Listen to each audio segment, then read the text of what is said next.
we all appreciate this. So first, right off the bat, I want to tell you that I came to placemaking, creative placemaking through the back door. Wait, hold on. I want to move myself out of the screen here. Okay. So I came to this through the back door. Briefly, my background is that I'm a painter, and I moved to Italy in 1987 because of the Reagan years, and I escaped and for a little while, and I came back to do my master's in spirituality and the arts at the Institute of Sacred Music and the Arts. And I moved back to Baltimore to do my first collaboration with the director he had just become the director of the Peabody Conservatory, Robert Sirota. And we did a painting music collaboration in 1997. And then we did another one in 2001 to commemorate the victims of 9/11. And so I grew up in Baltimore, and I came back here, not necessarily planning to stay. And here I am still, because it's a great place to be. So I got very involved in the Pimlico Park Heights neighborhood. I was involved in a church there. And before that, though, at the same time, I started teaching for the Baltimore Symphony had an arts integration program in the schools called Arts Excel, and I was teaching for them. I was the only visual artist who took a program into the school. Everyone else was a musician. And I also taught for Baltimore City's Bright Starts in the schools. And then I started teaching the kids. The two churches in the neighborhood in Pimlico asked me to teach the kids there, teach them art. So I had taught art in Greece and in Italy when I lived there. And so I taught them art, and this is what happened. I'm gonna share my screen now. Uh-oh, I'm not seeing my, oh dear. I am not seeing it. Why is it not showing up? Oh no. Amanda? I'm here. It was here. I had it here. Sorry, everybody. Can you put it, well, shoot. Darn it. This is everybody's presentation. Yes, it was right here. I had it right here. Shoot. And now it's not. Rats. Here. Why don't I share your presentation? I have it downloaded. Thank you. I'm there sorry. There are fixes for all of these. I had it fully prepared. Darn. Okay. That's not the beginning. Sorry about this.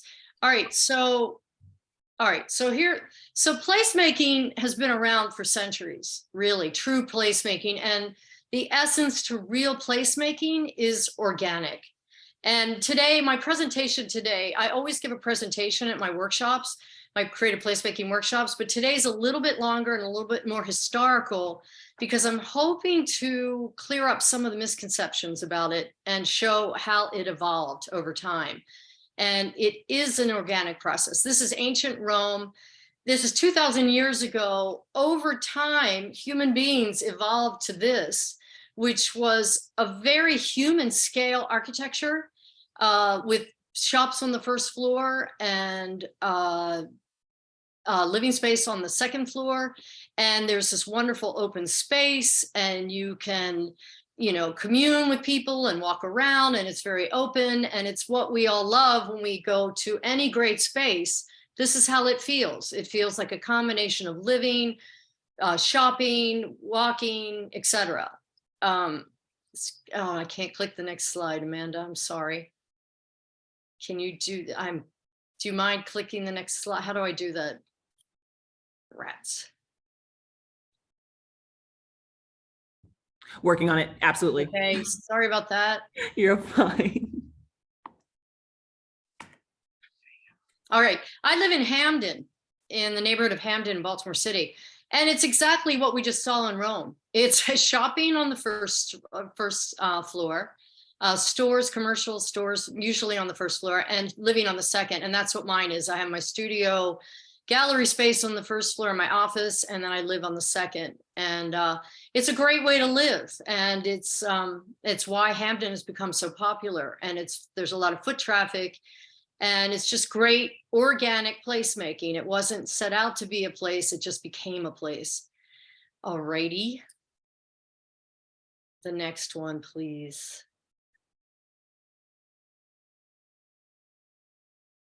Amanda, sorry.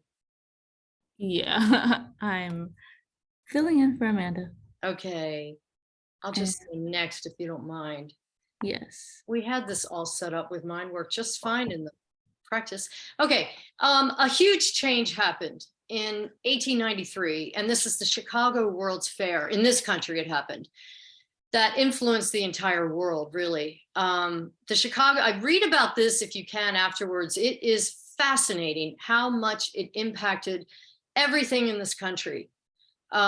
This was called the White City. It was known as the White City, and it ain't for nothing how much it impacted our cities. And just so this became the model for urban planning. And it was an architect, a landscape architect, and other planners were involved in planning this World's Fair. And that really established a model of a top-down model that we saw for decades and actually a couple centuries. Next.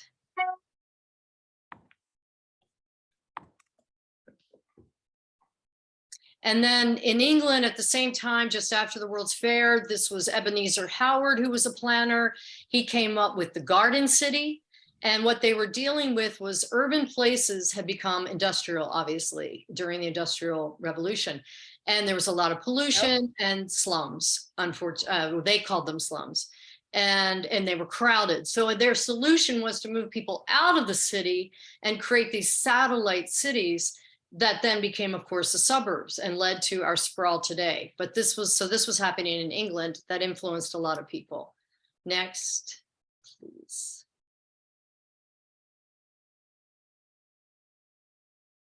And it led to this is the Garden City idea, led to this. And then next.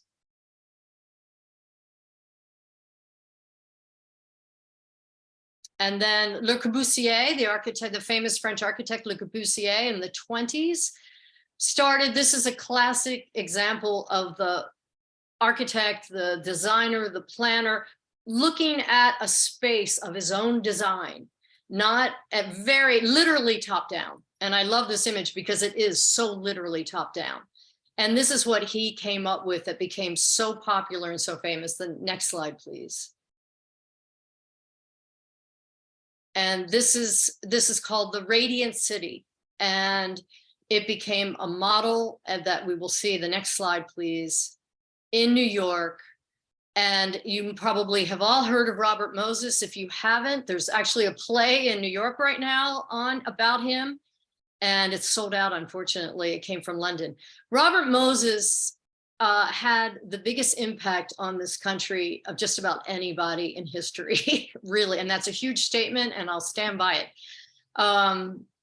He built those, here's another man with his design behind him. So the next slide, please. He built the very radiant city that Le Corbusier designed, that if you've driven through New York, everyone is familiar with these apartments in New York. And they were trying to move people, their idea was to move people into high rises and have this green space around, and their idea would be healthy and it would be beautiful and they'd have this green space. So why wouldn't they be happy about that? Top down thinking. The next slide, please.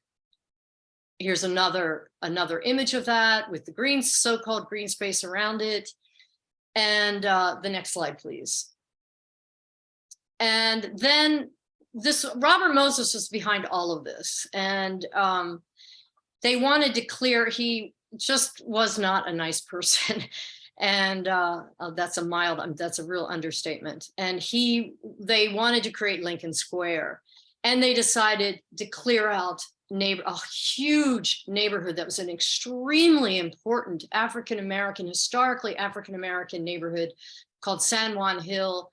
They believe that many of the people lived there were soldiers who had fought in the Spanish-American War, African-American soldiers, and they all settled there, and it grew. This community had grown organically, and it was extremely important culturally. Thelonious Monk was born there. The jazz scene was really, really thriving and instrumental. The first Black Broadway show was there. And so they decided just to clear out the entire space. And as we all know, later on, this happened throughout our history from the 40s on. So this is, as you see, slum clearance plan. Next slide, please.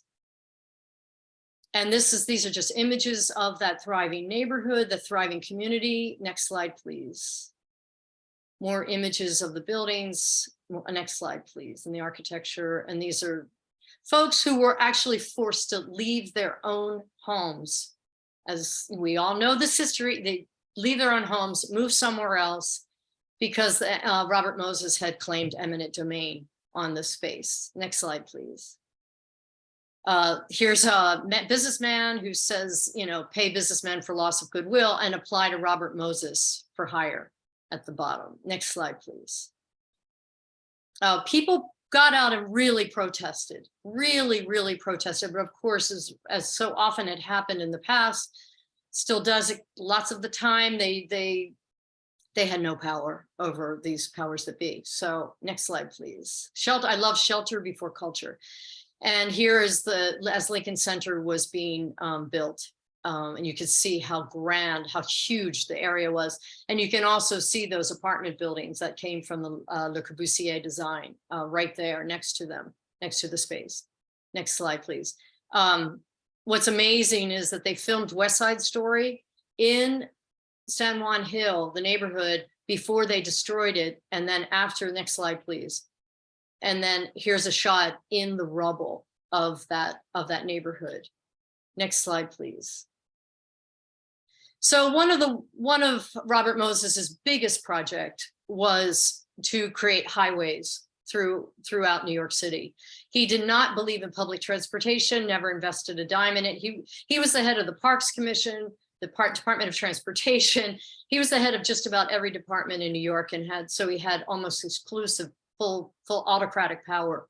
So he did the Cross Bronx Expressway, which just about destroyed the Bronx. He did the Long Island Expressway, which just about destroyed Long Island and destroyed communities in the process. Next slide, please. So his biggest project that really was his downfall was this project. This Manhattan, Cross Manhattan Expressway was going to go through southern Manhattan, clear out Soho, Greenwich Village, all those neighborhoods, Washington Square. It was going to cut right through, and it was going to clear out all those neighborhoods, it's hard to imagine now, but this is what people were doing at the time. And we're still dealing with the ramifications now. Next slide, please. But there was a woman named Jane Jacobs, who I hope you all know. She's my personal hero, placemaking hero.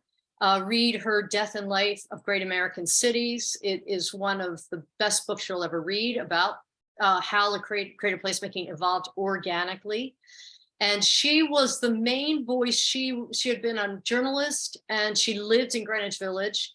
And she said that, you know, sitting on the front porch, which is what I do on my front porch, are the eyes on the street. And that really leads to safety and security in a neighborhood. And it leads to community, all that community of the people walking around and talking. It's all important. This is place. This is what place means. Next slide, please. And she was arrested. She spoke out openly at public meetings about against the highway, and was arrested and put in jail. And one of the signs says, drop charges against Jane Jacobs. Next slide, please. I love conscience, the ultimate weapon. This is her speaking in one of the meetings. Next slide, please. And she, just show you the power of the individual. She got spread so many petitions and had them sign that they actually defeated the highway. And that was so enormous and historically important a fact that, again, no words can really emphasize how important this was. Next slide, please. So then, and so this became but his pattern of creating these highways and taking out neighborhoods and they often were disadvantaged neighborhoods. They often were African-American neighborhoods, other neighborhoods like just working class neighborhoods. They would just wipe out these neighborhoods for these expressways. And as with the one we're all familiar with in Baltimore was the East-West Expressway. Next slide, please, which is now known as Baltimore's the highway to nowhere, or the highway, I call it the highway to hell, but it was the highway to nowhere. And it wiped out, you could see the swath of neighborhoods that it just completely decimated. Next slide, please. But we had, thankfully, and it was even going to take out Fells Point, that highway, which, you know, is inconceivable to us now because it's one of the coolest and most attractive neighborhoods in Baltimore, and a draw for Baltimore's tourism even. Next slide, please. And our hero, our Jane Jacobs in Baltimore and Maryland, was Barbara Mikulski, and she fought against the highway like Jane Jacobs had in New York and successfully stopped it. Not before they had already taken out a lot of the neighborhoods, but they did stop the highway. Next slide, please. So placemaking. So Robert Moses as the Parks Commissioner, this is the example I use is Bryant Park. And it's example I use as one of the best examples, the origins. This is where placemaking really got its start. And this is an image of the park before Robert Moses got his hands on it. It was organic, it was circular. You could come in from you think of access with placemaking, and the more accesses you have or access to the space, the better it is. So this you could access from anywhere on the street. It was a free-flowing design, and it was and it worked. And there's the library the public library that had just been built, and it worked together really nicely. And next slide, please. Then in the late 30s and early 40s, next slide, please. They redesigned it and rebuilt it, and they actually raised it up off the entire park, off the street. And they put these trees around the perimeter. And initially it's quite beautiful. I mean, they based it on a European design. It's quite, you know, aesthetically pleasing. But over time, this is what happened. Next slide, please. Over time, the trees grew up so much that it blocked out the view into the park. And that's one of the things you want to consider when you're placemaking. It is seen into the space. If the perception is that it's not safe, if you can't see into it, then the perception will lead to crime and lead to unsafe practices. So one of the first things you want to do, actually, if you have that, is not cut them down necessarily, cut down the trees, but do what they call limbing, and just limb the lower limb so you can actually see into the space. And that's one of the things you can do very easily and very inexpensively right off the bat if you have a space like that. But don't go cutting trees down if you don't have to, because they provide shade and, you know, all the things that we love trees for. Next slide, please. So Bryant Park became so dangerous and drug-ridden and crime-ridden, and that for years, we're talking 60s, 70s, and into the 80s. So for 30 years, it was this bad. And they didn't know what to do with it. They tried, next slide, please. In the 70s, they tried here it's closed off even on that entrance, and it's all messed up. And next slide, please. They tried doing this in the 70s. They tried creating these, you know, these new entrances, but you still couldn't see into the space. And it still created this barrier from the street into the space. And it's still the activity was still, the drug activity and the crime was still going on. Next slide, please. So then they turned to a man called Holly White, who is another hero of placemaking. He was a sociologist, and he just observed people's behaviors, and he'd set up these cameras to watch people, what they actually did, not what we want them to do, you know, create sidewalks where we want them to go. And as you know, we often walk across the grass instead of on that sidewalk to cut across. Well, the real placemaking then is create a path there, create where people actually walk, make paving stones, make beautiful mosaic paving stones maybe, or think about what they actually do. So he just observed people and their behavior, and bringing him on was one of the best things they ever could have done. He's actually the founder of Project for Public Spaces, which we'll get to later. It came out of that. Go next slide, please.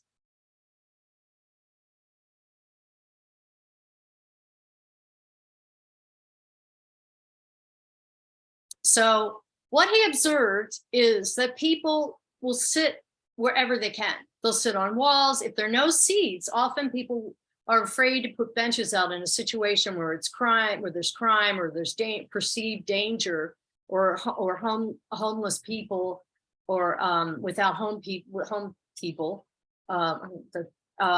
They're afraid to put benches out or afraid to put seating out because they say, oh no, they'll sleep on there, they'll sit on there. And he said, people are going to sit anyway. They're going to sit wherever they want. So he said, let's try an experiment. And next slide, please. So he actually looked in Paris at the Tuileries Gardens at these chairs, these movable chairs. And he saw that people, because he observed real human behavior, he observed that people would move the chairs and they liked that freedom. They could sit alone, they could create groups. So he said, next slide, please. He said, let's experiment. What have you got to lose by experimenting? And that's a hallmark of placemaking, is don't create an established design right off the bat where you spend a whole bunch of money and you get the architect and the landscape architect in and you create a place that's static. Experiment, and if it works, then you bring them in to help you, and you get grants to create the more formal, finalized approach. But experiment first with your ideas. So they bought 2,000 of these inexpensive plastic chairs, and what they observed was that people really, really liked them, and they could move them and face the fountain that was dried up and they hadn't filled yet, or they could sit in the sun, or they could form groups. So people really liked them. And the fear of, then they didn't have anything to worry about because they hadn't gone out and spent a whole lot of money purchasing chairs and creating a real actual space. The next slide, please. So they got these bistro chairs, and that became so successful, having this, that people started coming back to the park. The fountains were repaired and working again. They put up the umbrellas. People just started loving that space again. And as you could see, the trees, they limbed the trees so you could see in. They actually, when they recreated the park, they lowered the entire plan, which is pretty extraordinary. Next slide, please. And they opened up the entrances with these kiosks so you could see in. It activates the edges. That's another thing you want to think about with placemaking, is activating the edges so that people feel like they can come into the space and it feels like something's actually happening. So people, and they also learned, they've observed that people attract people. So if you have a cool place where people are, more people are going to come. And that you build on that momentum. Next slide, please. So it started becoming so successful that they created these the library is right there. So they had bookmobiles and people where they could bring their children and read books and take books. Next slide, please. And they created pop-up poetry readings and music events. And it's just been, if you've been to Bryant Park, you know how successful it is. Next slide, please. And they put in activities like this. Next slide, please. And more activities, and they built, so gradually, organically, they didn't plan all this at the outset. They gradually added programming as the success and as the need arose, they added programming. Next slide, please. And one of the most recent things that they do is musical chairs, and that you could sign up for it on their website, and it's wildly successful, as you can see. But the problem is that chair became their symbol, and next you'll see that became their, next slide, please. And you can get a chair to memorialize somebody. Next slide, please. On their website, you can get a tie, a silk tie with it on it. Next slide, please. You can get socks. Next slide. You could get a Christmas ornament. Next slide, please. And you could get a key ring. And the problem is that then this became so successful, this park, that people started replicating it. And that is where placemaking, in my opinion, got its bad name, because that is not true placemaking. True placemaking is the way they originally did it. It's bottom up, it's experimenting, it's bringing in people, and that's still not fully the way I do it, or we try to do it now. But it became too top down, and that goes against the entire philosophy of placemaking. And so other cities wanted to replicate it, which is great. I mean, at the civic level, at the bigger level, when you're in city plazas or whatever, replicate it. It's great when you don't have residents there who will actually participate in the process. But when you're in a neighborhood, you absolutely it has to be a bottom-up process without exception. So now I come to, next slide, please. So my story is that I was teaching the kids in Pimlico and Park Heights. And one of their best projects, they were always saying that their neighborhood was so awful. And I said, your neighborhood is not awful. It's actually, it's really nice. There are a lot of wonderful things about your neighborhood. Yes, there are horrible things, but there are also wonderful things. So we got them cameras, disposable cameras, and we went out into the space, which is another thing you must do with placemaking. You don't do it in a room with charrettes. You go into the space and physically see it, because every space has its own soul, and every space will tell you what it wants, really. I really, truly believe that. And so we went around, we saw the green space, and they photographed that. Next slide, please. Just, we can go fast with these. The wonderful woman who grew roses in her garden, and she was so delighted that they were taking pictures of her and could talk about it. Next slide, please. And the irises in this neighborhood's yard. And they were so thrilled to see this beauty, to really, and that as an art teacher, my whole role as an art teacher is to help people see through their own eyes, not through mine and my style or my technique or anything, but to help them see through their eyes. And so I was simply being an art teacher. I'm really a teacher at heart. Next slide, please. And this here's a little placemaking. Inadvertent, they didn't even try. They just, well, they did. They created their own little place, and look how beautiful and sweet it is. And they took pictures of it. Next slide, please. And that project was really successful. I had each child take their favorite photograph and write a haiku. I taught them about haiku, and they wrote a haiku to their favorite photograph. And we framed those photographs and their haikus next to them. And we had a, wine and cheese opening for them, and a brochure with their images and their poems. And it was really, really successful, and just wonderful. So I didn't know about placemaking yet at all. But I had lived in Italy and Greece, and I loved their public spaces. And so this is the church I was involved with. And one of the ministers had painted respect on it in the 60s or 70s, and nobody had ever touched it, because real community art, no one does. So next slide, please. Right next to this church, there's this huge parking lot, and I wanted to put in a farmer's market, because I adore farmers markets. I adore, whenever I go anywhere in the world, that's the first place I go, is the market, because it's ancient.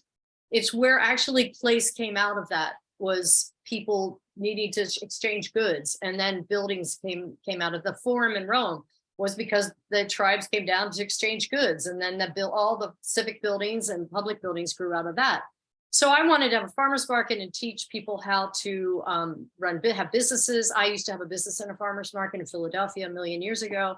So, but the focus was, the focus was on something else. So they weren't into that at the time. Next slide, please.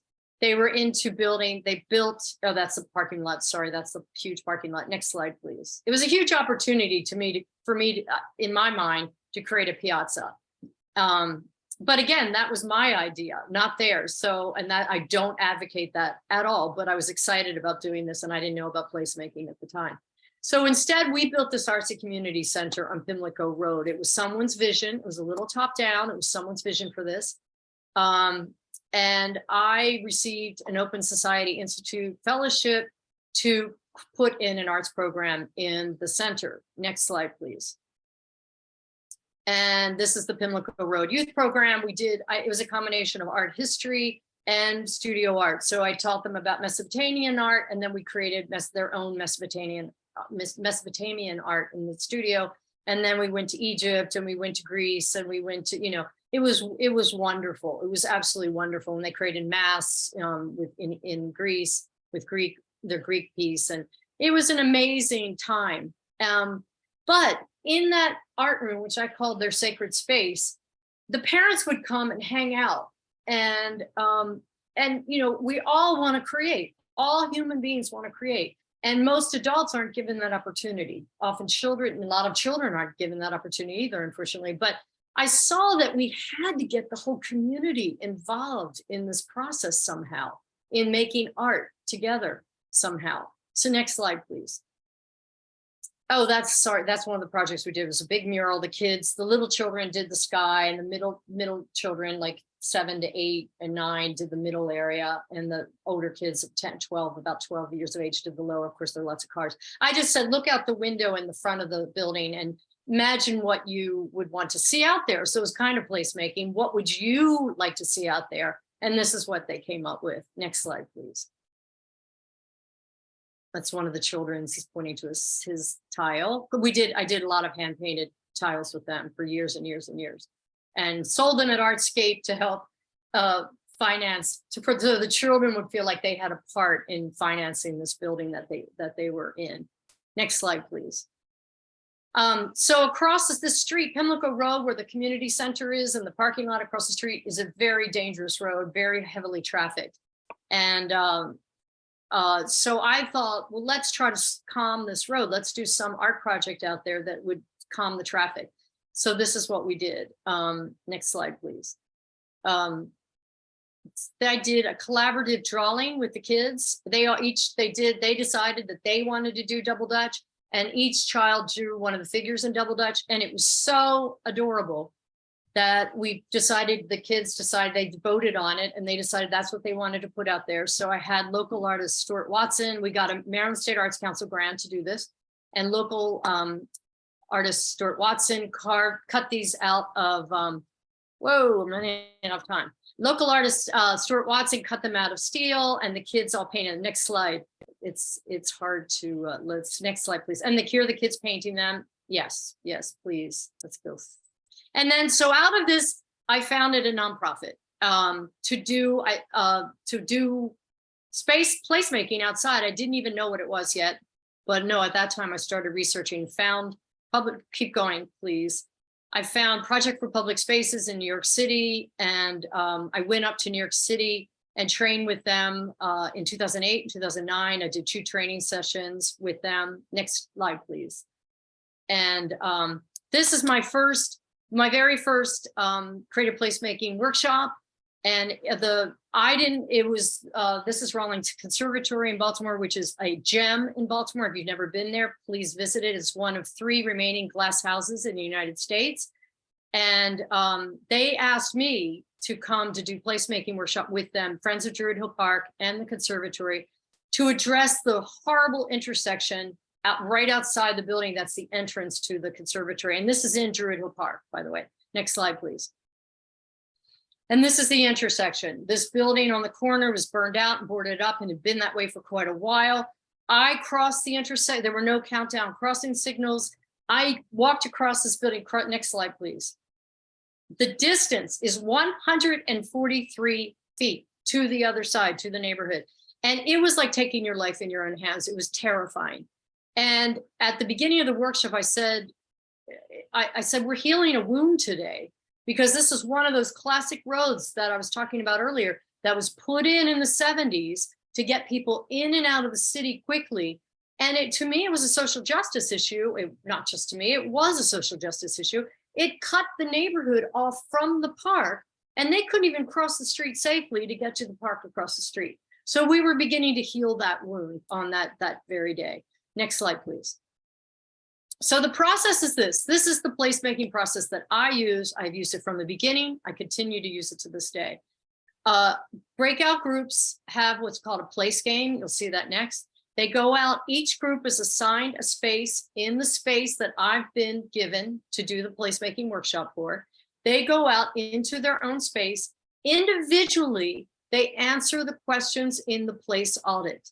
And I love this because once again, you're being artists. You're helping people be artists themselves and see through their own eyes with their own ideas.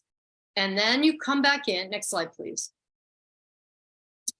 And then you come back in your, oh, here's the place game with all the answers, all the questions that you get and how you rate the place. Next slide, please. And then you come back in, and in your breakout groups, you gather all the data from the individuals. And of course, you write it down on your whiteboards. Okay, next slide, please.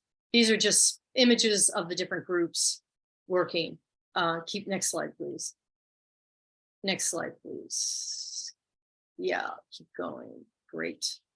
And then they present, to the full group there. So what each group does is they narrow down all those individual ideas into 10 short-term goals and 10 long-term goals. And then every group presents their 10 short-term and then 10 long-term groups to the group at large. Next slide, please. Another group presenting. And then the large group decides on their 10 short-term and long-term groups from all those groups. They decide what they want to make into their vision plan for their space. So then they already have, at the end of 2 hours, they have this vision plan that they can then create a timeline. They can create a funding timeline. They can create an implementation timeline. And so that's why I'm such a passionate advocate for this process, because it's so expedient and it works and it's absolutely amazing. So the first thing we did was one of the short-term goals. This is in November. We did it in the workshop in October. In November, we planted 1,000 daffodil bulbs in this dangerous median with people driving by us and honking, and it made people so happy to see us out there and doing something. Next slide, please. And here in the median, here planting bulbs. Next slide, please. More planting of bulbs. Next slide. And here are the daffodils growing in the spring. Next slide. And so from this workshop, Nick Mosby, who was the council person at the time of that neighborhood, of that area district, he was working with us very closely, and he got the countdown crossing signals put in place. Next slide, please. They put in, the community associations put in a farmer's market, which is very, very successful. Next slide, please. And this is a little bit top down, but it's all right. Every once in a while you have to do it. I'd read about these living chairs and living furniture that they do in England. So my friend Ortega, Edmundo Ortega, who's a living wall artist, he and I built this chair out of weeping willow trees. And next slide, please. Living weeping willow trees. And then at the farmer's market, we would do a reading hour. And Nick Mosby was the one who inaugurated the chair at the farmer's market with the story hour. And then next slide, please. And then we had other people come. She was a former teacher, a retired teacher, who came and did readings with them. Next slide, please. And then kids having a blast at the farmer's market on the chair. Next slide, please. Unfortunately, and here's what it looks like today. Unfortunately, the chair wore out over time, but they love it so much. Next slide, please. They put a bench underneath and a little library, and they say that people love the shade. People love to ride bikes or walk, and they love to like sit under there and get some shade, or they've seen people sleeping under there, they're taking little naps on their bike rides. And so that's really been quite a boon for the conservatory right there. And the farmer's market's right next to it. Next slide, please. So our big project, their big project, this is with the Mandama Neighborhood Association, Alcantrali Neighborhood Association. Their big idea on one of their big ideas on their long-term goals was a large sculpture to traffic calm. And they chose elephants because of their matriarchal nature of elephants, and their very close, just how it symbolized their community, that they were very close, they all worked together. It was a beautiful symbol that they chose. And this is the maquette that we hired a set designer who had never done any public art and absolutely became enamored of the whole thing, Barbara Thompson, who was amazing. And her studio is actually right next to Druid Hill Park. Next slide, please. And this is Barbara in her studio with the drawings for the elephant sculptures. And this was actually going to go on a median in the intersection for traffic calming. And it was connected, it was in the median, it was actually in their neighborhood across the street. And we love that idea of this procession of elephants in their neighborhood towards the park. But it turns out there was a water main, a huge water main right under the median. So we moved it into the park, which actually worked out really, really nicely because people can really interact with them. Next slide, please. This is Barbara, and this is our dear friend Alco, who's he's a big artist in Baltimore and a phenomenal human being. And Barbara hired him, we hired him too, to make the elephants. And that's his elephant behind him. Next slide, please. We call the Elephant Junior. 2 weeks, it took a long time for us to be able to install the elephants. That we had to jump through a whole bunch of hoops that were unexpected. So for 2 years, I held mosaic workshops with the community at the farmers market, and this is in the conservatory. We did these on Saturdays and in the farmers market. Next slide, please. So we created a boatload of mosaics. Next slide, please. And I fired them. I have a kiln, and I fired all these mosaics. It was crazy. Next slide, please. And keep going. These are just adorable. That's Alco. Alco was involved. We did this at the farmers market where people were placing. This is where the installation started happening for the elephants. Next slide, please. That's Glow Baby. That's up. And we put those on the other side of those triangles are mosaics for the community. Next slide, please. This is Alco's. Next slide, please. Alco with his. Next slide, please. This is the installation process still. They're made up of, next slide, please. They're made up of painted surfaces, mosaic surfaces, and recycled material surfaces. Next slide, please. That's one of the big ones completed. And the other, keep going. We're restoring, that's up that pavilion. The community does all their gatherings there in that pavilion. So it worked really nicely in conjunction with that. Next slide, please. And this is the unveiling with the mayor and all the people who were engaged, close to the 2 leaders of the neighborhood associations, the artists, and people who were involved closely. Next slide, please. Since then, this is a recent photograph. They installed these beautiful black traffic lights, and that building has been restored on the corner. And they did a really nice job with the restoration and its historical marker on the front. And a lot of the neighborhood houses are being restored. Next slide, please. All right, so somehow then after that, I became intersection woman. And I was asked by the Highlandtown community to do intersections in placemaking workshops in 3 of their intersections. This is at the library. Next slide, please. These are the people in the space doing their place games. And then next slide, please. And then I know I'm hurrying. We have just give me a couple more minutes in the space working. In just showing you the process of the breakout groups. Keep going, the presentation. This is one of the things that came out of one of the workshops. They collaborated with a group from Spain and created this giant bus stop that's been revolutionary. It's just created such a wonderful space for them, even though they already have great space at the Creative Alliance. Next slide, please. And this is another bus stop they created in the neighborhood, which is fabulous. And now we're back to Maryland.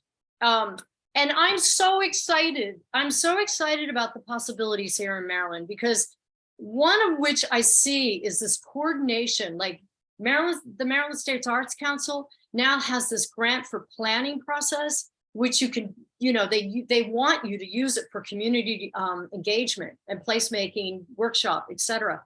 And then they have the fulfillment, the new artwork grant. So the beauty is that it now coordinates. It's not the old school way we were, all of us nonprofits were jumping through hoops to fit the criteria of the grant.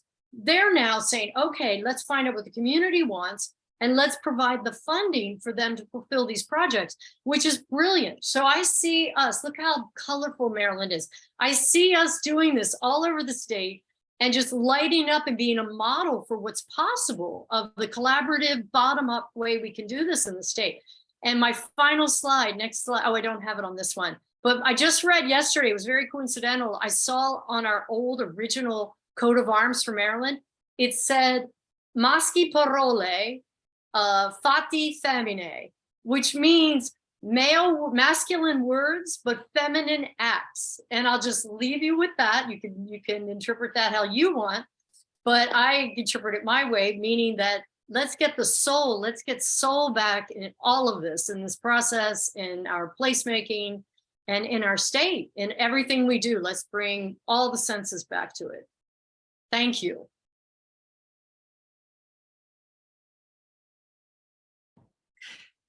Thank you so much, Deborah, for sharing your journey.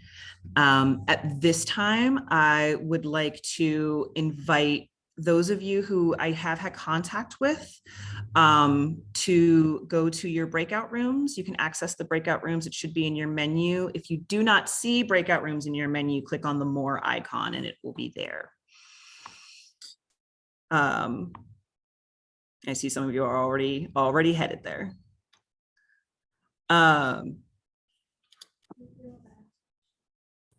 Where did you think you could find breakout rooms? They should be in your Zoom menu. If they are not, click on the more icon.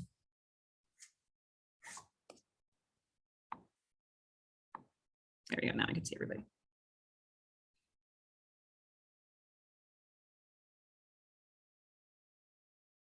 Where's the more menu? There should be 3 dots at the end of your menu. I don't see it. Okay. Thanks everyone for your patience, because Zoom is a fun space to be in. In the meantime, okay, I'm seeing people don't see it. I will start assigning those who I have knowledge of. In the meantime, Sophia, can I help you? Can you help me facilitating some question and answers for Deborah's presentation? Yes, we're happy to answer questions during this time. Anybody have any questions for me or about life? Just kidding.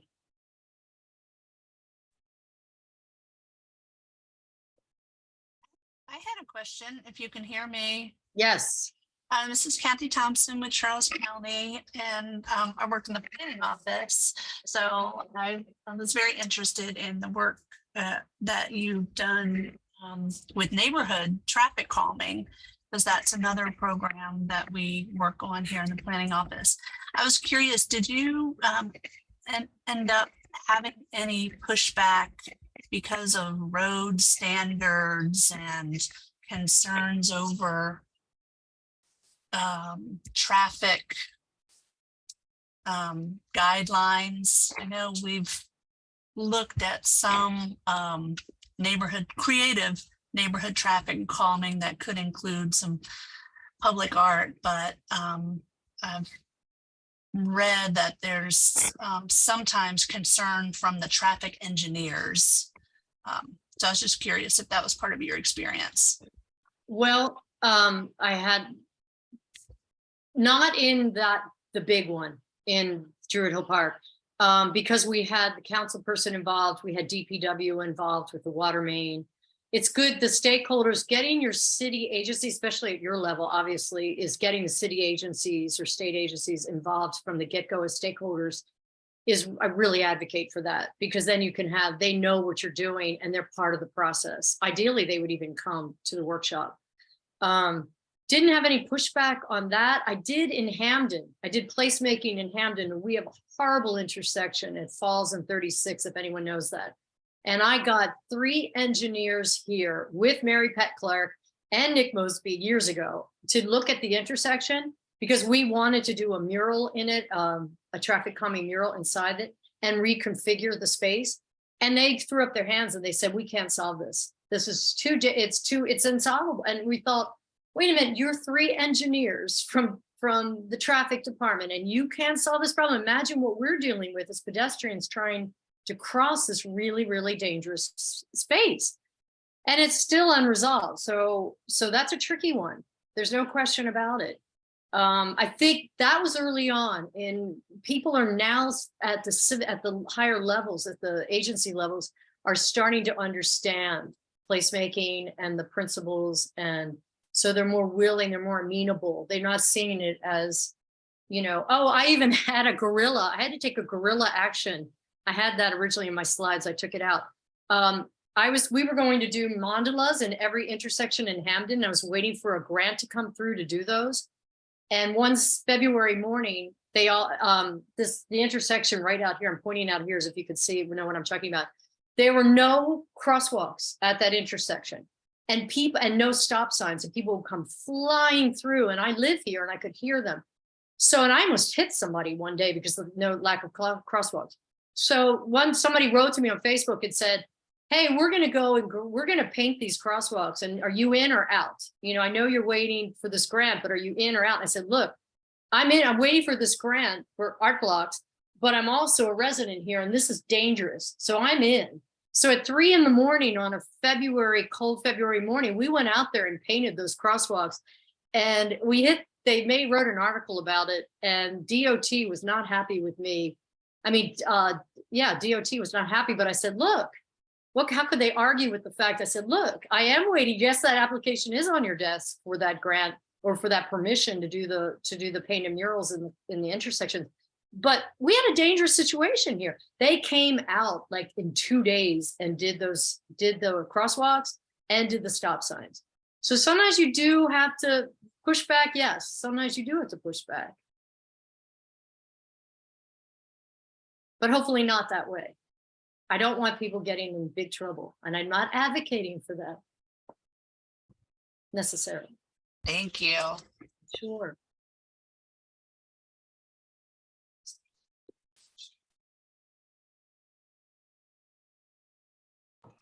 I want to thank everybody for their patience. I'm helping people as I help people get to their rooms. While you're doing that, are you there, Amanda?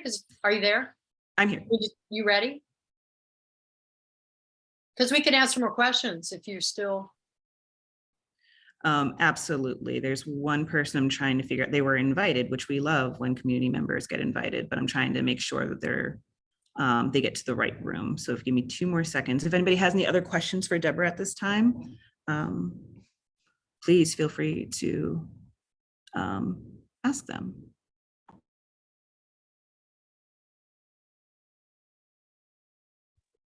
Here, Matt, I'll pick up. I think Carla's got a question in the chat. Carla Dupre says, I absolutely love how you got artists involved in so many aspects of your journey and love your rebel spirit. She asks, was it difficult to get buy-in for what you envisioned? It isn't. If you do it right, it isn't. It just isn't. If you do it right and get your get the stakeholders there, get the community there, get everybody at the table, then it's truly grassroots and bottom up. And it comes from them. It's their ideas. I don't ever say anything to the breakout groups. I just show my presentation. Usually it's just to inspire, like I will use images I've seen around the world for, like intersections, good solutions for traffic calming. And I just want to inspire ideas because a lot of people don't think this way. They're not necessarily their thinking isn't that. So I just want to inspire people. Then their ideas are their ideas. And I just facilitate the rest. So no, you have to, that's why it sometimes is a slow process because it isn't that top down. If it were top down, you just get people there, you make decisions and you move forward. Instead, you do it this way. The expedient part where it isn't slow is getting that workshop to happen. If you get the workshop to happen, you have their vision plan and, and then they can say, this is what we want, and get their council person or whoever engaged. But no, I never had any problem because they came to me. I didn't go to them. Like in Highlandtown, the Southeast CDC was the one who came to me. Creative Alliance came to me. The live, they all came. And so it was their idea. And that's, try to get it to be it's got to be the community's idea. And we say the community is the expert. They know the space, they know what they need. We don't need to tell them what they need. They know what they need. And they don't necessarily want a mural. They may want a mural, but let them decide that and let it come from them. Then you have sustainability factored in as well. And you have buy-in factored in as well. So, and the sustainability piece, for example, we have never, ever, the elephants have never been vandalized ever or touched. And initially when we first put them in, there was an article written about them and the comments were, oh, they're going to be destroyed, or, never. In the 8 years that they've been up, we have to get some restoration done because the weather has definitely aged them. So we're working on getting restoration. But that's maintenance, because now our stakeholders want them there, and they're excited to do the restoration. Now we can actually do things that we couldn't do. We were so slammed at the beginning. We can put up a sign with a story about the elephant. So it's a process, and it should be a process. It's all process driven, not a final design.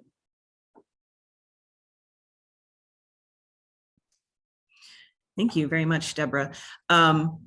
I'm going to do one final push. Is there anybody who I have spoken with who knows they're supposed to be in a breakout room who I have not assigned yet? You can just unmute yourselves and tell me that you're here. Hi, Blaine. Hi, I just know that, is Eliza already in a breakout room? Eliza Mullen? I saw Eliza and I don't know where she went. Okay. Never mind then. I was just wondering if she had been in the breakout room, then I would accompany her. That's okay. Eliza, are you still on the call? Eliza may have dropped off. But you are more than welcome to stay in the main room with us, Blaine. Is there anybody else? Okay, wonderful. So at this time, I wanted to share that kind of throughout the week, this week and last week, I've had some interesting conversations with some people who have registered. And to those of you who didn't really come with a space in mind, I kind of wanted to hold this space to discuss some of the things that are going on in our community. Aya Jackson is a colleague of mine. Aya, remind me, you are the community liaison for Maryland Volunteer Lawyers for the Arts. Yes, you got it. That is me. My pronouns are he, they. I learned a lot from your presentation, Deborah, so I'm excited to get into it and hear y'all's thoughts. Yeah. So a lot of the conversations kind of were surrounding, Deborah, you touched on this, and actually to share a personal story, the house my aunt was born in was torn down to construct the highway to nowhere. So these things are very real, and all like those types of interactions have touched us all in some way, shape, or form. One of my heritage homes no longer exists because of that roadway. So it kind of got me thinking, I'd love to hear stories of spaces that are in your communities.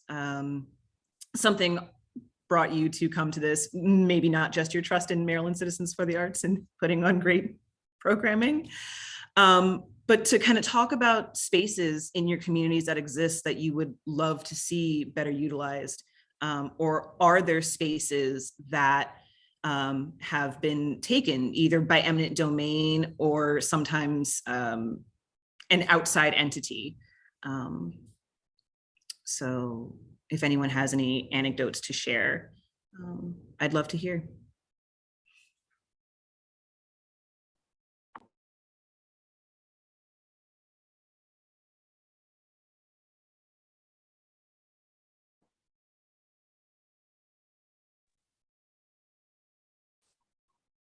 I see someone's hand up. Sorry, my name is Aja.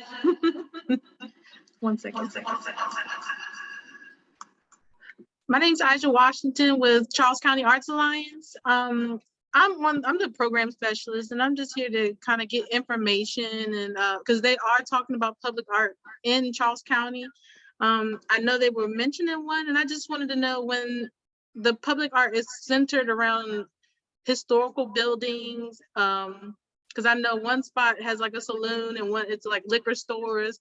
Do you feel like that will rile up the community, even though it's not useful buildings, but it's like a saloon or a liquor store, but it's not necessarily something that's really, bringing that positive energy, like you said, controlling the traffic? How do you deal with stuff like that?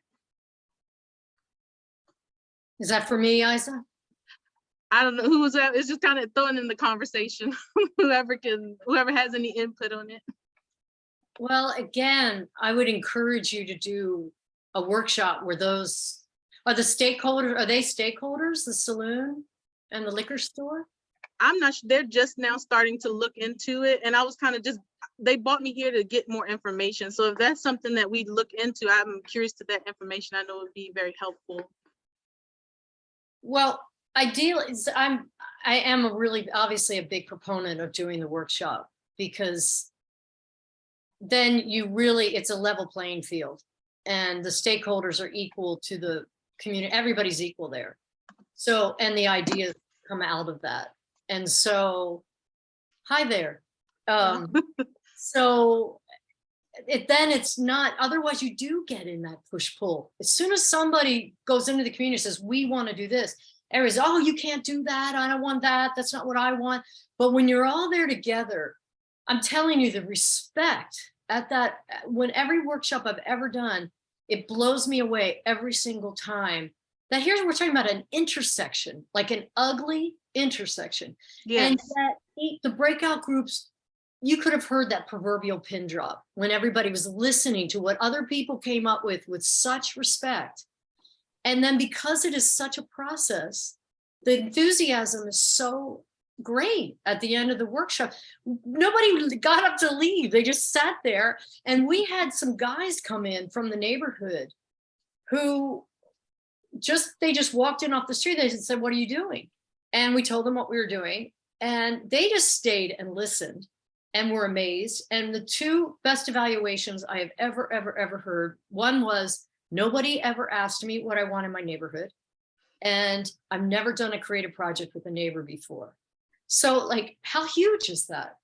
But to answer your question, yes, I think you can.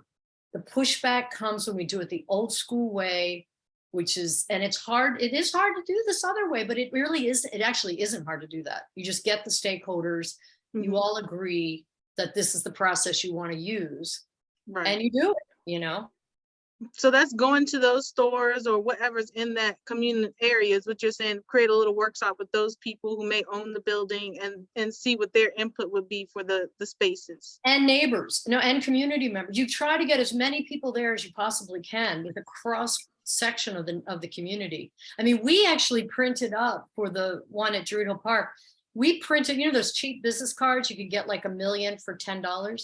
We printed those up as tickets and disperse them to the community. So they had this tangible thing, which makes people, inclined to come more with the ticket. And they did.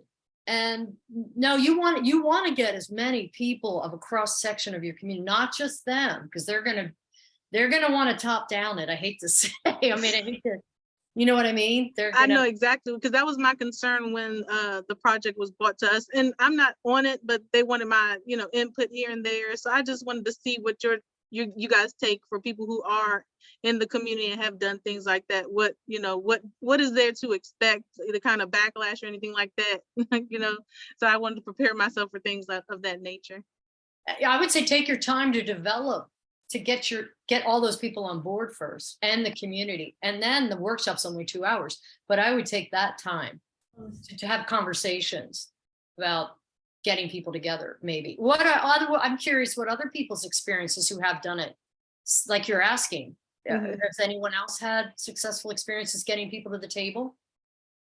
I would have to add, that's a good question. I would definitely have to ask and see what has happened in the past, because I don't think they have, like I said, a literal space or anything.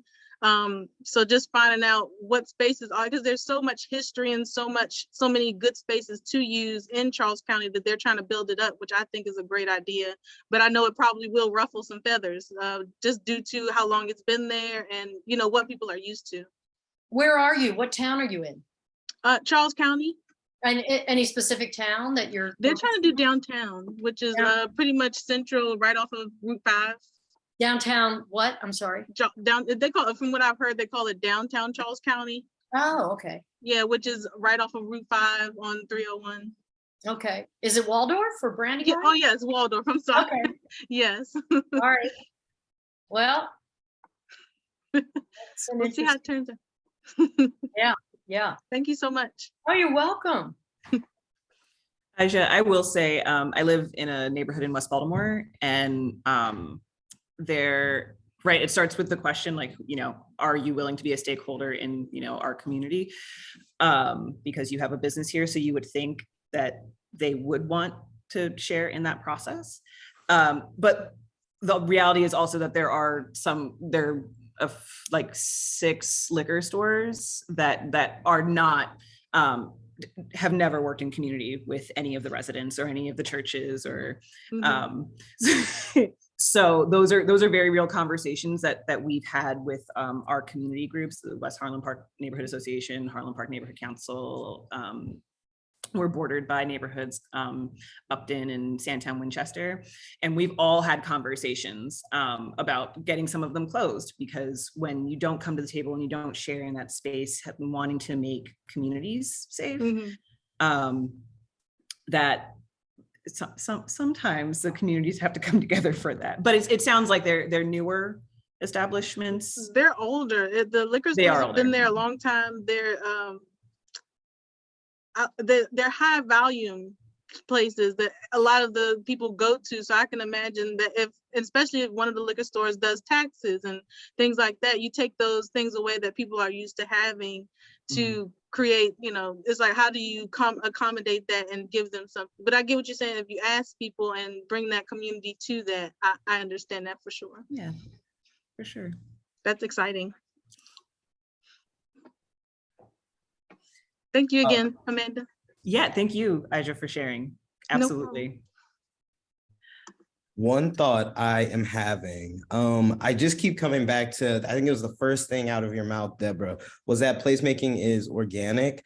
I really want to know more folks' thoughts around the communities that you are in and what you see people not only needing, but wanting, and what spaces might be viable for something like that. Yeah, that's just something I'm thinking about, or spaces that have already organically started to develop, but don't necessarily have a home. Can I say something? Can you hear me? Please. This is Lillian. Hey, Hi. Lillian. So in Rockville, we have a metro that divides east and west side of Rockville. And we have an underpass that has been a problem for decades because it's dark, it's just ugly, and it would create a link between the two sides of the city if we were allowed to do something with it. And the city has held workshops and has done everything imaginable, but half of it is owned by CSX and the other half of the underpass is owned by the Metro.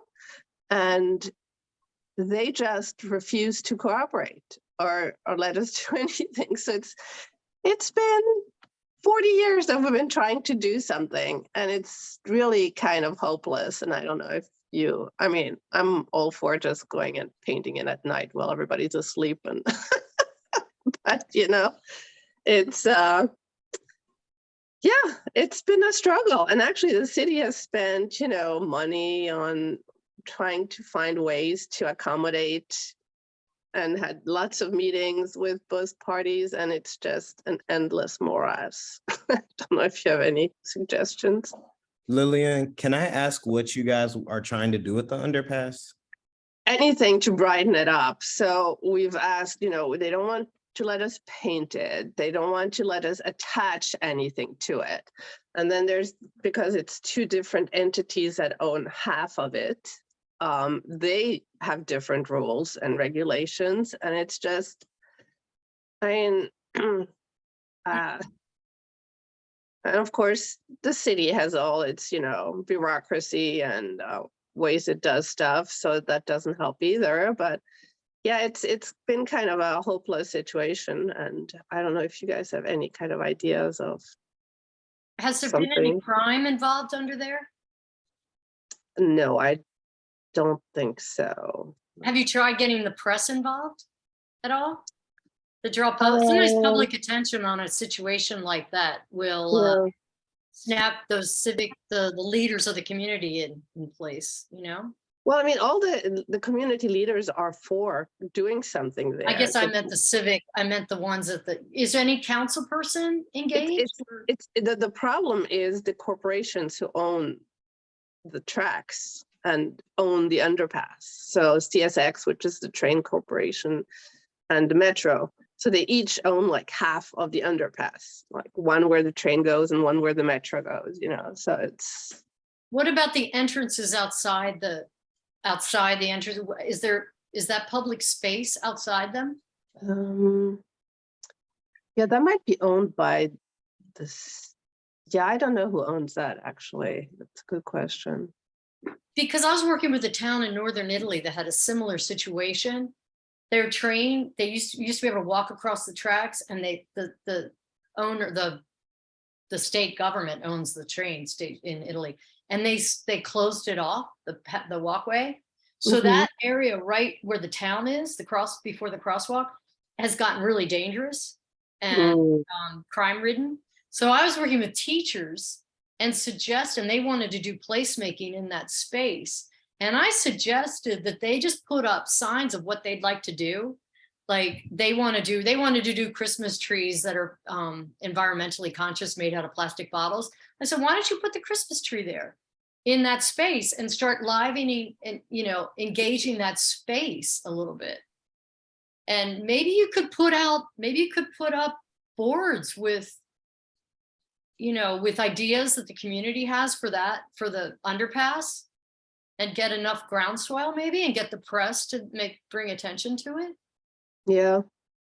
Maybe. Yeah, I know. It's kind of, so many different groups of people have tried so many things over so many years that at this point you're just exhausted and you go like, Yep. get it, but it's like,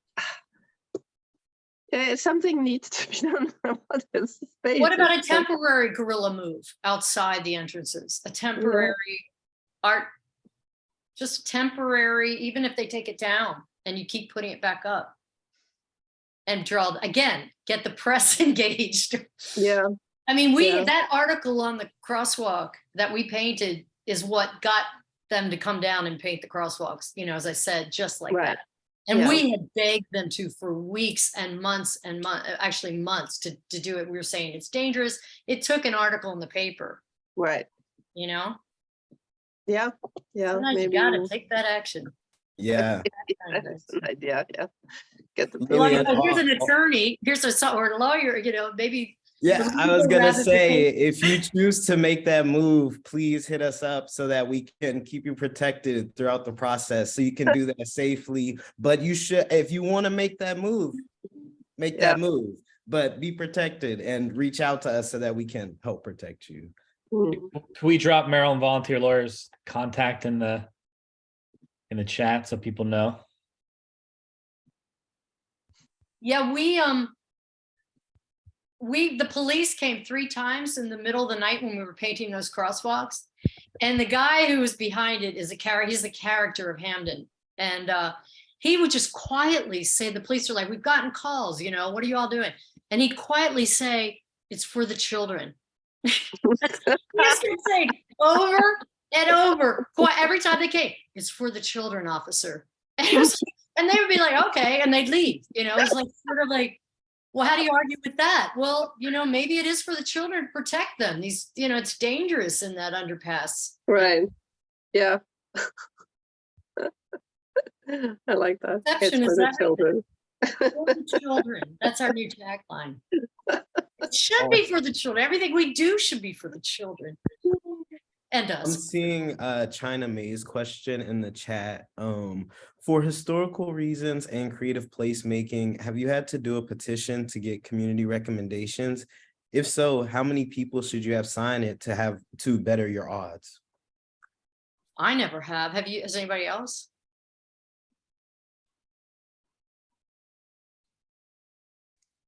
what we've done, what happens most of the time, I will say, in Harlem Park is letters are written and then it's signed by definitely whoever obviously authored the letter, and then the surrounding communities that would also be using the space. So Sandtown, Winchester, and Upton, and Harlem Park West. And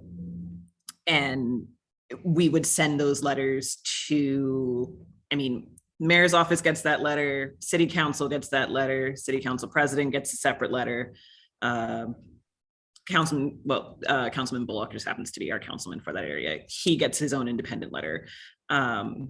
So while not petitioning, the more community groups that signed on, usually the Harlem Park Elementary Middle is in our neighborhood. They always sign the letter.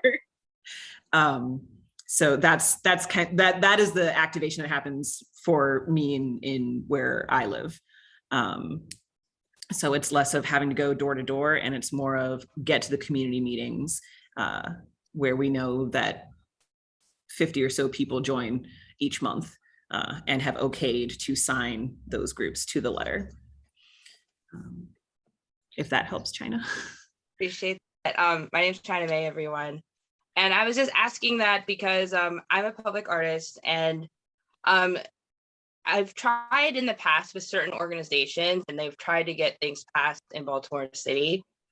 And there's quite a bit of pushback sometimes, as everyone was mentioning. So it was just like, even after getting petitions and organizations on, it still gotten denied for a temporary public art piece. But I was just curious on that stance on like how to better your odds for those, because I'm trying to do public art next year in Baltimore City, so fingers crossed. Well, back to the petition idea, Jane Jacobs brought the huge monumental Robert Moses down with petitions. So, that is something to consider. You get enough and public groundswell. Yeah, it's tricky, China. It's tricky because I had to jump through hoops out the wazoo to get the elephants. I mean, they threw permits at us at the end. We had to get concrete footers put in at the end. I mean, it was awful. But hopefully the city, again, the more we do this, the more they're going to recognize the benefit. That the more the more we have of more great places we have around Baltimore, the better Baltimore is, or Maryland too. So they say the more destinations you have, the better the destination. So like the 10 short-term goals, 10 long-term goals also translates into you have 10 destinations or 10 really good spaces in a neighborhood, you've got a really good destination. So think about that too. You're building on successes, but it is a tricky one, what you're talking about, Turner. I'll mention too something that I've gone through so I live in Madison Park in Baltimore City. And because talking about permits and things like that, I know we've done some work in a community park that's right outside of my house. And we did a lot of the groundwork, everything's been talked about, involving the community, leaders of the community from the get-go, what the community wanted, so we had a lot of that planning.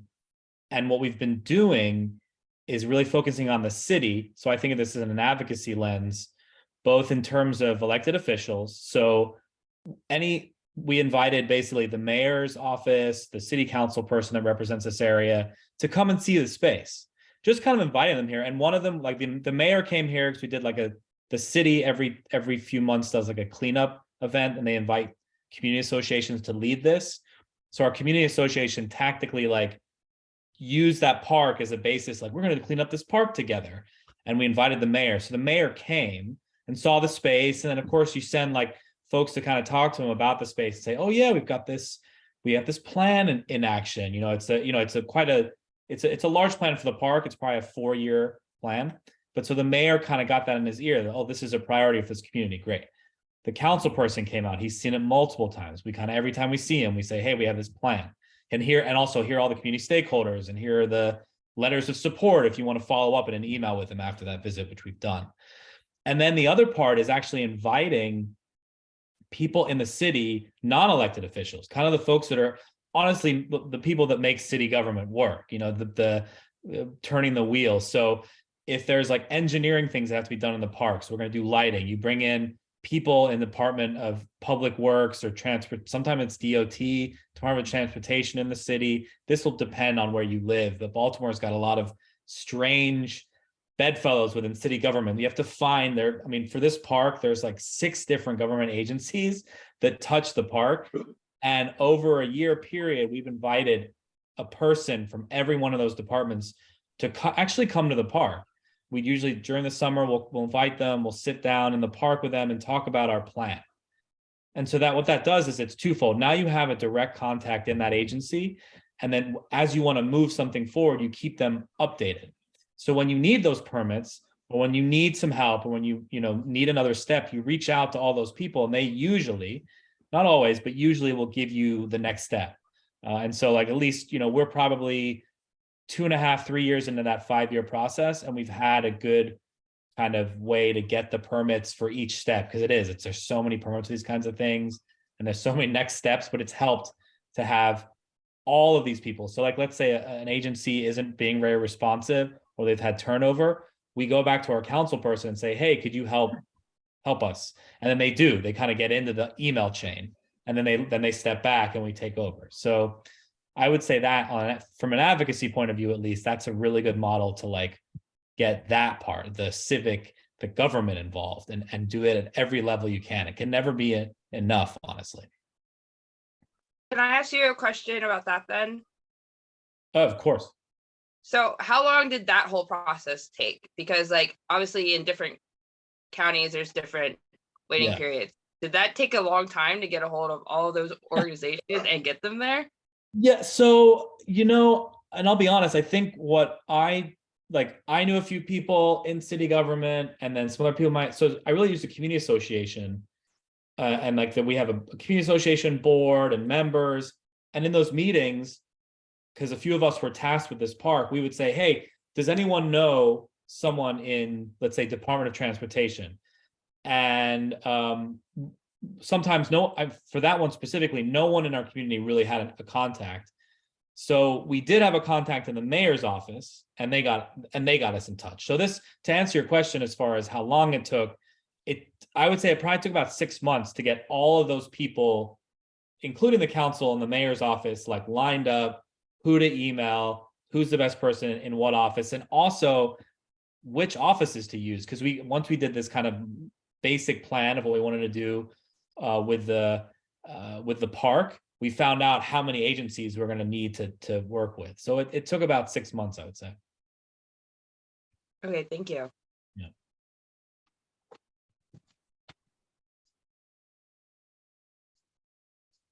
Yeah, Nicholas, I love this point about working with people who you might not think about working with initially. I heard Deborah mention that they worked with teachers, which teachers are some of the best organizers around, hands down. But there are also other people who you might partner with or work with in a process who you might not expect to work with them, but they have interests that are similar to yours, even if you guys are not all the way aligned in what you're trying to accomplish at the end of it. So love that idea.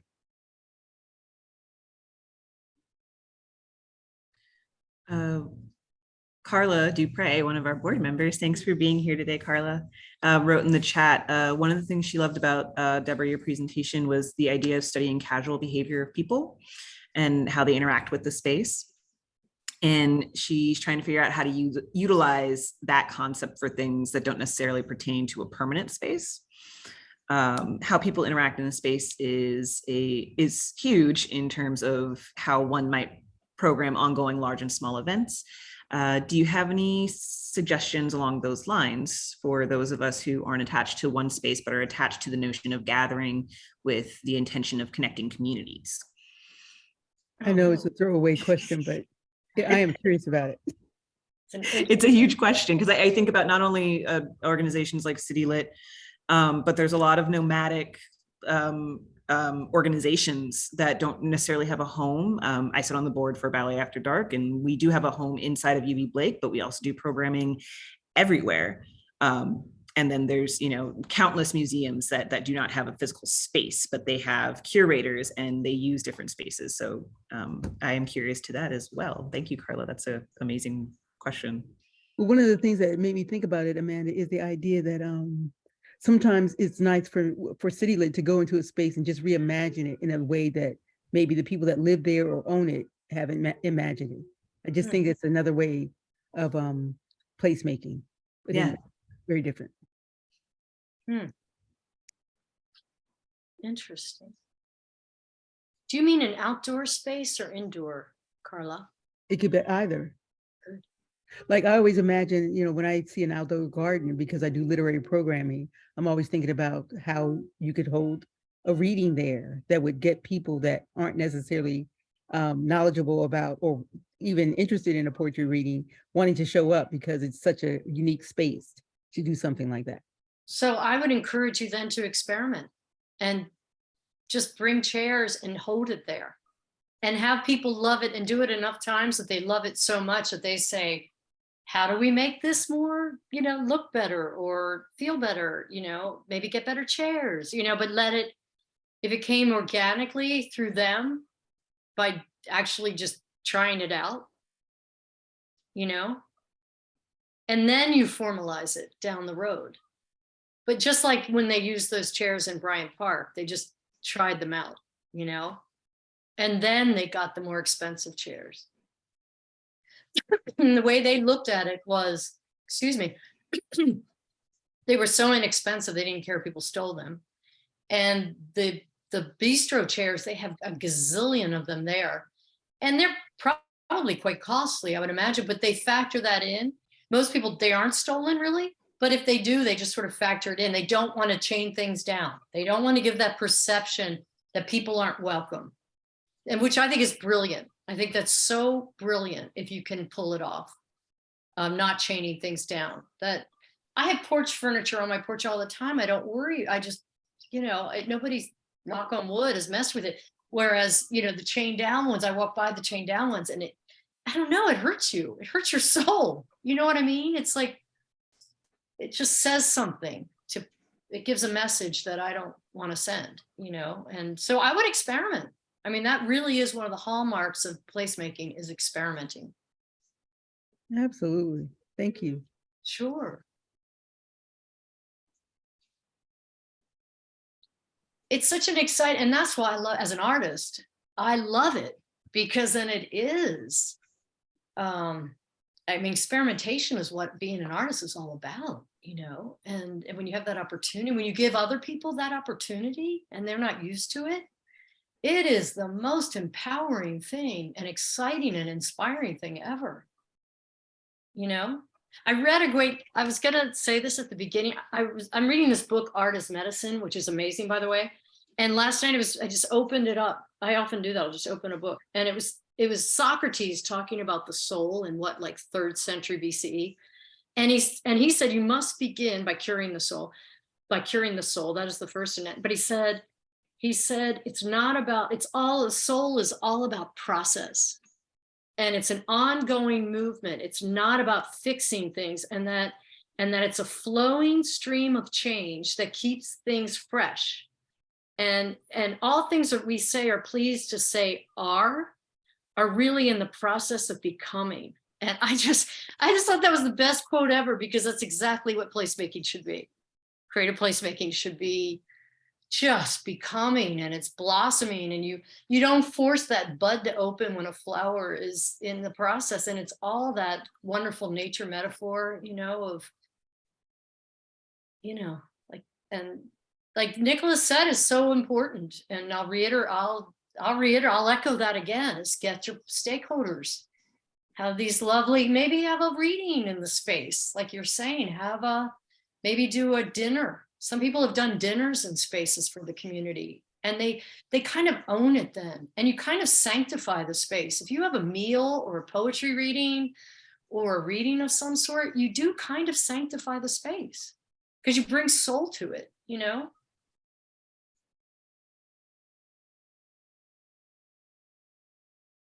know what I mean? And you're sharing, and it's communal, and there's nothing better than that. It's what human beings first did. That's where religion came from, was sharing and commemorating and being together. I also love this reminder of being like nature, as we adapt and change and experiment with things, because we are nature, we're made of all the same things.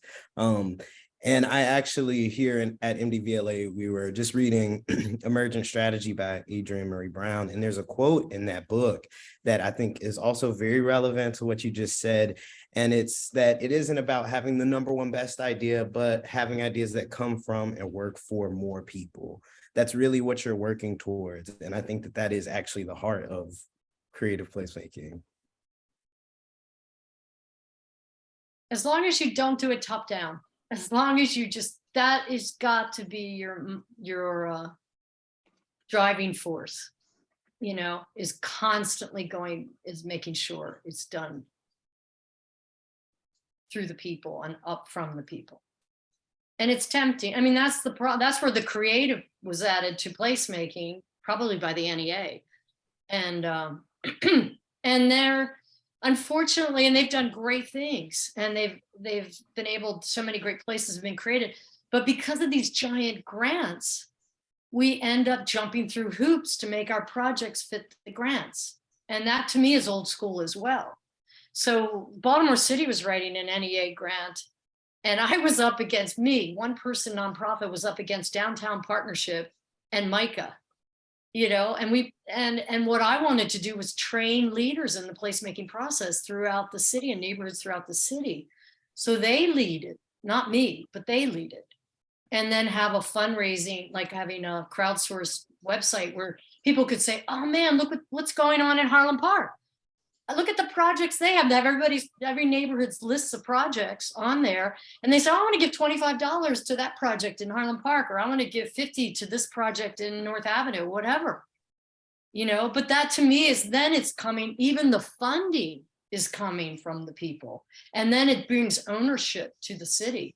It brings ownership with the people, as opposed to waiting for something to happen at these bureaucratic levels from the bureaucracy. So I think we creatives have to be creative and think, I hate to be cliche, but outside that proverbial box, and really bring our souls to the process.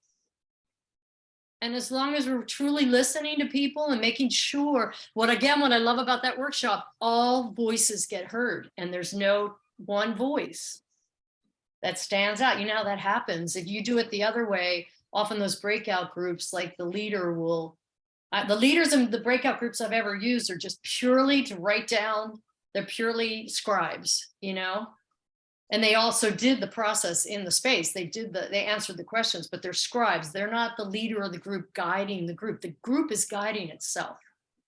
They're just purely scribes. Do you know what I mean? Yeah. Awesome. Yeah, it's tricky stuff, but it's not tricky. It's also not tricky at all. To me, it's very straightforward and very beautiful. It's beautiful. I mean, that group, every group I've ever seen gathered is the Baltimore. Since I live in Baltimore, I use Baltimore as my example, but that's like the Baltimore I've always dreamed of my whole life.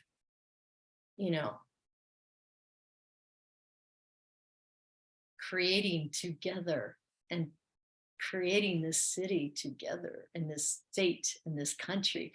And after the news last night, we really need to create beautiful, fabulous spaces as a counterpoint to all this other awful negative energy. Let's get some positive energy out there. All right, I've said too much. I get too excited. Yeah. Are the other friends, they're going to be rejoining us in like 3 minutes? So is that right, Amanda? Yeah, about 3 minutes. You got it. Last minute, Mashiva. I just came back from Italy, where I was Hold tight. Just 1 second, Lillian. Okay. It looks like Mashiva had their hand up. friend, you want to talk to us, Mashiva King?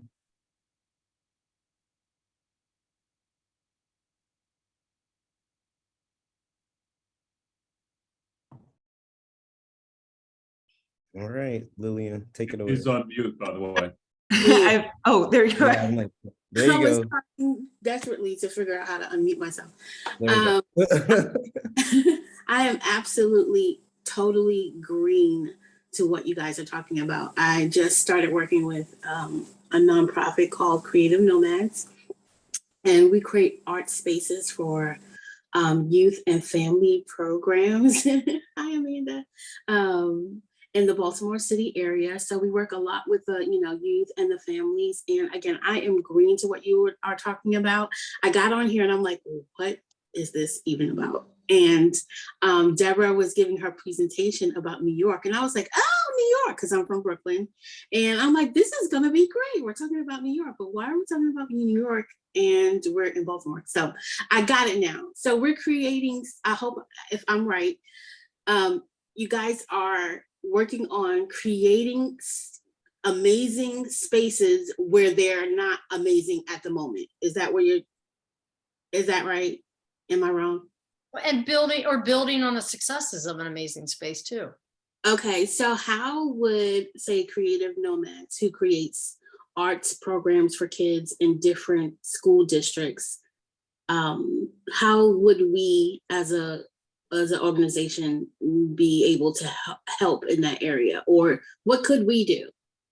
Do you want to get together and talk about that? Yeah, I actually do, because at first I was like, I don't know where they're going. Then I really got interested in it. So I'll be happy to do that. I'd really be thrilled. And you can find me, I just put my website in. Okay. When we were writing that NEA grant, I looked up, did anybody have the creative placemaking domain, and no one had it, so I got it.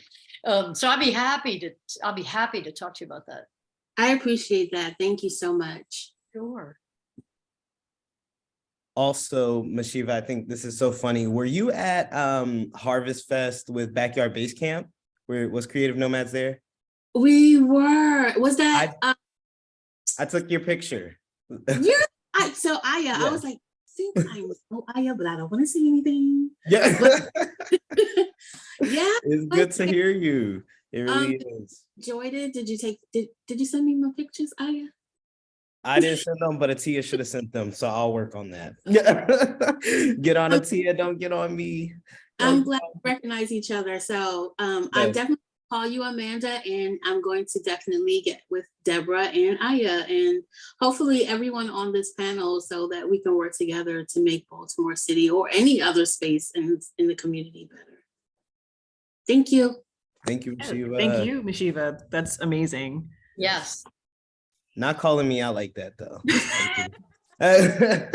All right, a gentle reminder. This is a little, hey, you do great work. I want to see it. That's it. Yes, that's fair. Lillian, did you have any last minute thoughts as our friend was joining us? I was just in Italy, and I was kind of fascinated by some of their art spaces, how they run them in a very sort of unorganized, bottom down kind of way, where there's absolutely no structure, no leader, nobody who is sort of behind it, and it's run on a grassroots level. So they had this art center that used to be an elementary school, and now some people had art studios there. They had like a theater, they had a co-working space. And I went to one of their meetings out of curiosity, and I was like, so who runs this? Oh, nobody runs it. We all run it. So how do you get things done? Oh, we just do them when we have to, and it was so weird because it was just completely, grassroots run. And it's like whoever was there would do the work if they wanted to. And I was like, how do you get anything done at all? But yeah, it was interesting. Where was it? What town? This was in Naples. Ah. It's very, Yeah, no, fascinating. Also, the way their catacombs were not open until maybe 20 years ago, when a community group in the area of the catacomb decided to start doing like free tours in it. And from there, they have developed a whole industry that employs your neighborhood kids, and they have restored large parts of the catacombs, make them accessible. And that is also run completely, it completely like street level. It's so interesting. Like the guy who was one of the founding members who gave us the tour, he doesn't get paid any more than the new tour guide who just started the week before. They get the exact same pay per hour. Only he gets more hours because he's been there a long time and does more stuff. But it's like, whoa, it was sort of totally different concepts from how things are done here. Yes. And all from the bottom up, Yeah, certainly. I want to take this time to say thank you for all of those who did share. At this time, if anybody who did have the chance to be in a breakout room, I want to hold the space. If you wanted to share, it is not necessary. But if you wanted to speak to your time in that space, and if you were able to work on planning for your projects.